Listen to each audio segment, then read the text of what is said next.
I'm Byron Day. Time for another COVID-19 benefits information segment with Fox 10 News investigative reporter Brendan Kirby. He's a busy guy.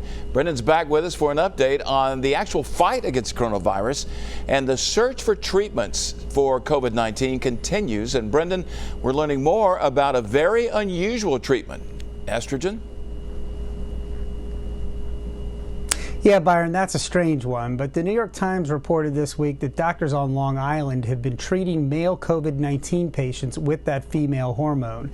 The hope is that estrogen can boost patients' immune systems in order to fight off the disease. It comes from observations from across the United States and around the world that people who contract COVID-19 tend to do better when they're women as opposed to men.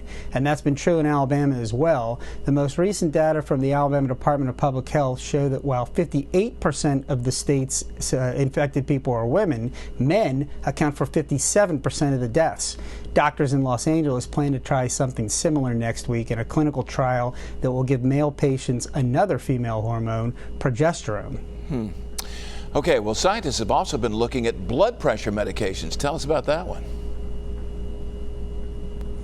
Yeah, Byron, that's been on scientists' radar since at least the end of March. Researchers are trying to figure out if losartan can help prevent organ failure in hospitalized COVID-19 patients who have developed pneumonia, or whether it might prevent hospitalization in the first place.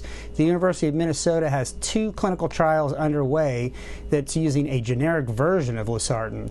And the reason it may work is losartan works by blocking a receptor that a chemical called angiotensin II uses to enter cells and raise blood pressure. The idea is that it might also block the coronavirus from infecting cells. But The Lancet, which is a prominent medical journal, published a paper suggesting that losartan and other so-called ACE inhibitors may actually increase the ability of the virus to latch onto cells. So as with so much about this maddening disease, there's a lot of confusion and a lot more study that needs to be done.